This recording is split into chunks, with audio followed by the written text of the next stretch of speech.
एक राज की बात बताता हूँ। अगर आपके शरीर में 60-70 साल के बाद जिंक और सेलेनियम दो मिनरल्स की कमी है तो फिर आपको आपको प्रोस्टेट की बीमारी होने का खतरा ज़्यादा है। हरे कृष्णा जी, तो जिंक और सेलेनियम की शरीर में कमी मत होने देना कभी भी आप लोग 60-70 साल के बाद। बात आती है कि कैसे कमी पूरी होगी। अरे भैया, बीज खा करना। बार बार बोल रहा हूँ, ये समय बड़ा कीमती चल रहा है आप लोगों का, इस समय को बर्बाद मत करें। लेकिन जब प्रोस्टेट की सर्जरी की नौबत आएगी ना, तब आपको बातें याद आएंगी। क्यों, पंकज बेटा बिल्कुल सही बात बोलता था। अभी तक आपने पीडीएफ भी नहीं मंगवाया। अरे मेरे भाई, जो बोल रहा हूँ पीडीएफ मंगवाओ, कुछ नॉलेज लो, समझिए बुजुर्ग भाइयों। थोड़ा सा दुख है मेरे मन में, इसलिए समझा रहा हूँ कि इस पीडीएफ को मंगवाइए, इसको पढ़िए, समझिए, बातों को जानिए।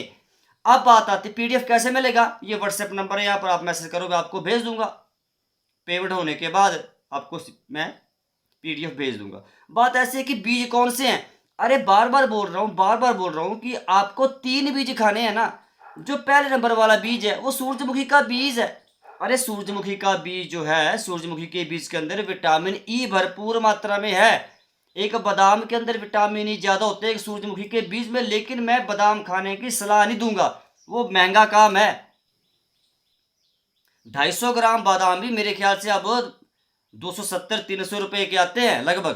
तो इतना महंगा चीज खाने की जरूरत नहीं है, मत खाओ बादाम। मैं बोल रहा हूँ सूरजमुखी का बीज खा लो ना। अरे यार, कितना महंगा होगा ये, खरीदने की जरूरत में नहीं है। आप कहीं से जुगाड़ कर लो, कहीं पड़ोसी के घर दिखाओ या किसी रिश्तेदार के घर फोन करो, पता करिए कि भैया हमें बीज चाहिए, वो ले दे देंगे आपको। नहीं मिलते हैं तो इस वीडियो के डिस्क्रिप्शन में जाओ, मैं टैग किया हूँ, भैया मंगवाइए। और कोई चारा नहीं है, मैं सच्चाई बता रहा हूँ।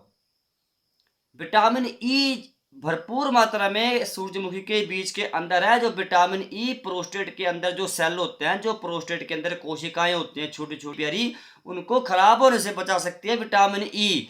प्रोस्टेट के इर्द गिर्द में जो सूजन है, जो सूजन बढ़ती जा रही है, अब प्रोस्टेट में सूजन ही है ना, सूजन अगर बढ़ेगी तो आपके लक्षण भी बढ़ेंगे। पेशाब रात को हो सकता है 100 बार आए। ये बातों को बारीकी से समझिए, ये सच्चाई कोई नहीं बताने वाला। तो इसलिए सूरजमुखी का बीज खाना है, बस तरीका आपने समझना है, उस तरीके से आप लोगों को खाना है। और हफ्ते में सिर्फ 1 दिन सूरजमुखी का बीज खाना है। मैं आपको ऐसा भी नहीं बोल रहा हूँ कि आप रोज ही खाओ। भैया हफ्ते में 1 दिन तो सूरजमुखी का बीज खा सकते हैं, कितना भी नहीं खा सकते अपनी सेहत के लिए।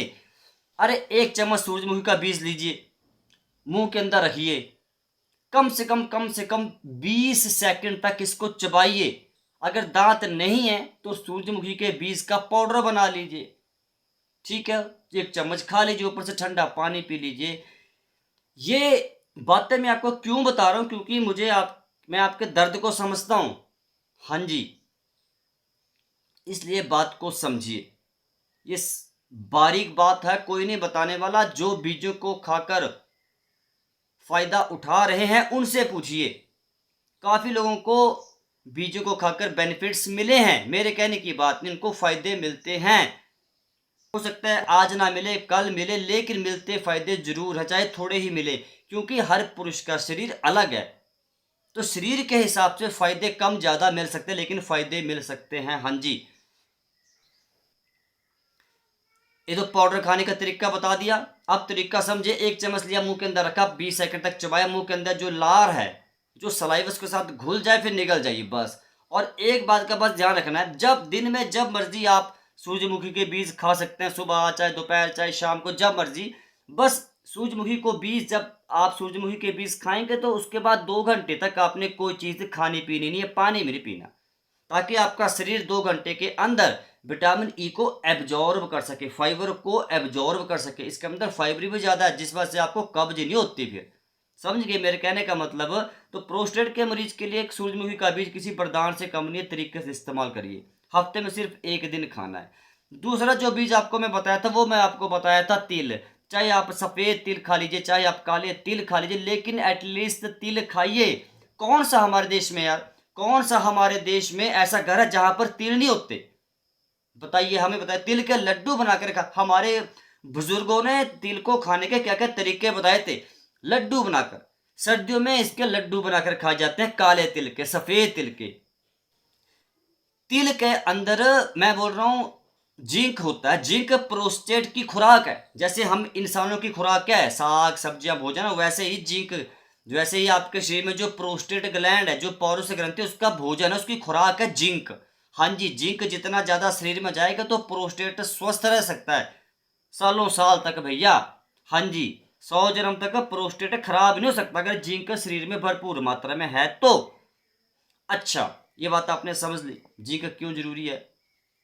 दूसरा, इसके अंदर ओमेगा 3 फैटी एसिड्स हैं तिल के अंदर। ओमेगा 3 फैटी एसिड्स प्रोस्टेट की स्वेलिंग को तो कम कर ही सकते हैं, सूजन को तो कंट्रोल में कर सकते हैं, साथ में आपकी याददाश्त को बढ़ाने का काम करते हैं। बुढ़ापे में याददाश्त कमजोर होना, घर में रखी चीजों को आप भूल जाते हैं, ठीक है, ये आपकी याददाश्त को बढ़ाने का काम भी फैटी एसिड्स करते हैं।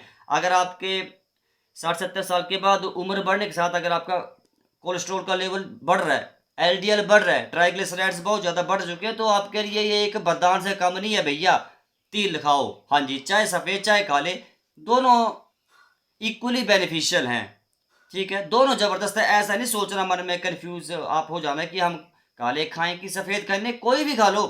मैं बोल रहा हूँ ना, मेरा भरोसा करिए, दोनों के जो गुण है वो बड़े सेम है, कोई फर्क नहीं है दोनों में, बस कलर का फर्क है, एक काला एक सफेद है। जो मर्जी खा लो, दांत नहीं है तो पाउडर बना के खा लो, एटलीस्ट खाओ, और 2 घंटे का थोड़ा शरीर को समय दे दो।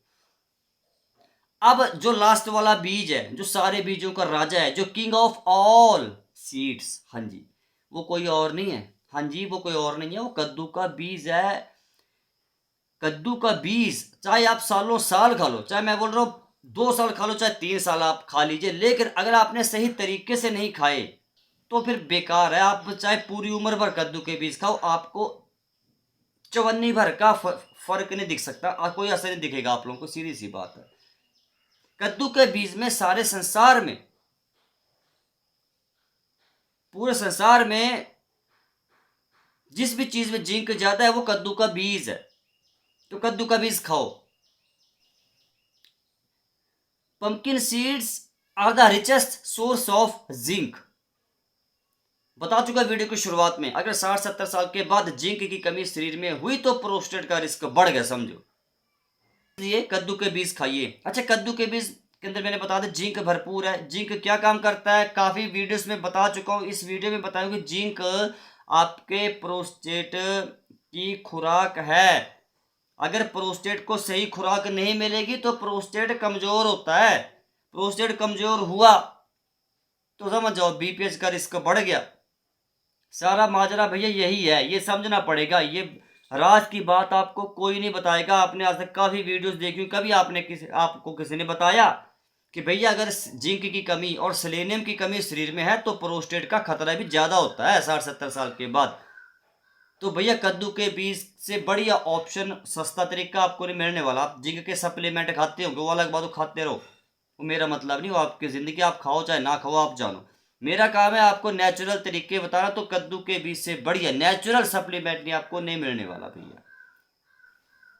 खाने का तरीका, अगर आप पानी में भिगोकर खाते हैं तो ज़्यादा असर होता है भैया, आसानी से पच जाते हैं, आपको कब्ज नहीं हो सकती, आपको गैस नहीं बन सकती। पहली बात, बिना पानी में भिगो के खाएंगे तो गैस बनने का खतरा है, कब्ज हो सकती है, पचने में भारी होते हैं ना ये।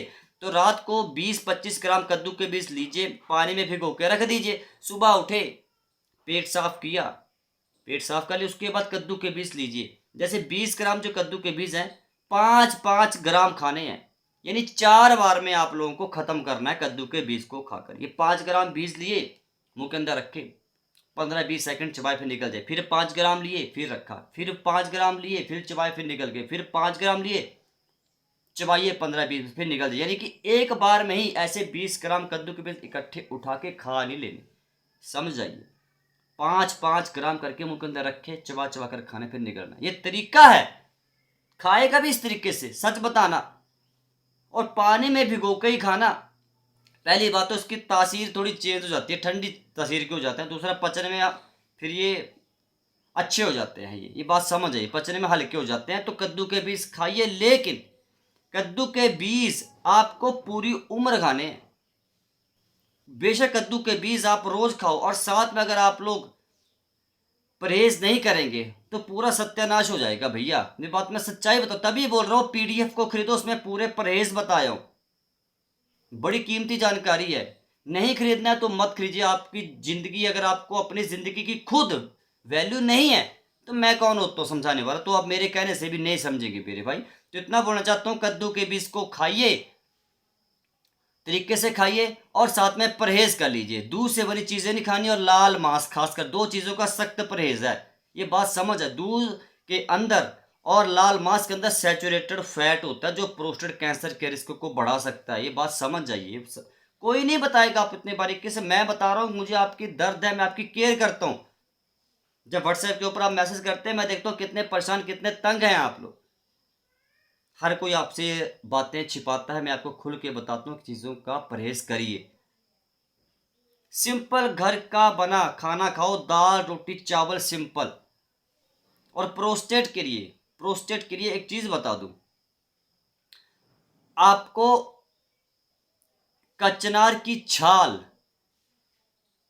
2 चम्मच लेने हैं। कचनार की छाल कहाँ मिलेगी ये वीडियो बना दूंगा इसके ऊपर कल में, अगर आप कमेंट करेंगे। कचनार की छाल 2 चम्मच लिए, 400 ml पानी में उबाला। जब पानी बचकर आधा बच गया, 400 ml जब 200 ml बच गया तो इसको छानिए। सुबह खाली पेट पीना चालू कर दीजिए। इससे सबसे बड़ा बेनिफिट्स ये होता है कि ये आपके DHT हार्मोन को बैलेंस करने का काम करती है कचनार की छाल। अच्छा, इसके ऊपर अगर आप चाहते हैं वीडियो बनाऊं तो कमेंट करना, कमेंट करके जरूर लिखना क्या कचनार की छाल। अगर आप चाहते हैं इसके ऊपर, और ये बड़ी कमाल की छाल है मेरे भाई। आयुर्वेद में इसका बहुत बड़ा व्याख्यान है। आपके शरीर के किसी भी अगर ग्रंथि में कोई सूजन, उसके लिए किसी वरदान से कम नहीं है ये। तो अगर आप चाहते हैं इसके ऊपर वीडियो बनाऊं तो लिखना कमेंट में कचनार की छाल, और पीडीएफ को खरीदिए, पढ़िए। अभी भी समय है, अभी भी समय है। 499 रुपये मात्र इसका मूल्य है। फिर बोल रहा हूं, हाथ जोड़ के बोल रहा हूं, इसको आप लोग पढ़िए। एक बार खरीद कर देखिए, पढ़ के देखिए। अगर आपको, क्या बोलूं, कुछ नहीं बोल सकता है, मेरे पास शब्द नहीं है। जरूरत है तो लीजिए, नहीं जरूरत है तो मत खरीदो। मर्जी आपकी, आपका शरीर है, मेरा काम है समझाना। जो इंसान अपने शरीर की खुद कदर नहीं करता उसकी कदर कोई नहीं करता। परिवार वाले भी साथ नहीं देंगे, मैं सच्चाई बता रहा हूँ। परिवार वाले भी साथ नहीं देंगे। अभी भी समय है। इस पीडीएफ को खरीद कर प्रिंट आउट निकाल कर घर पे रखिए, इसको पढ़िए रोज, समझिए क्या क्या बातें इसमें लिखी हैं। 2-3 साल की मेहनत का फल है जो आप लोगों को मैं दे रहा हूँ। बाकी मर्जी आपकी है, मर्जी आपकी है, खरीदो ना खरीदो यार। मैं बार बार बोलूंगा भी नहीं आज से, लास्ट बार बोल रहा हूँ, आज के बाद आपको बोलूंगा भी नहीं। आपका शरीर है, आपकी सेहत है, आपका प्रोस्टेट ग्लैंड है, आपको समझना पड़ेगा। इसकी कदर आपको करनी पड़ेगी, केयर आपको करनी। बीमारी आपको तो कंट्रोल आपको ही करनी पड़ेगी। आपका घर का सदस्य नहीं करेगा, पड़ोसी नहीं करेगा। परहेज करिए। माफ़ी चाहता हूँ, थोड़ा गुस्से में आपसे बात की, माफ़ी चाहता हूँ। लेकिन समझिए, पोस्ट व्हाट्सएप के ऊपर मैसेज करने से कुछ नहीं होगा कि हमें कद्दू के बीज कहाँ मिलेंगे, ये कहाँ। अरे भाई, जब बोल रहा हूँ वीडियो के डिस्क्रिप्शन में जाइए, मंगवाइए, खाइए। मर्जी आपकी है। हरे कृष्ण जी, राम राम।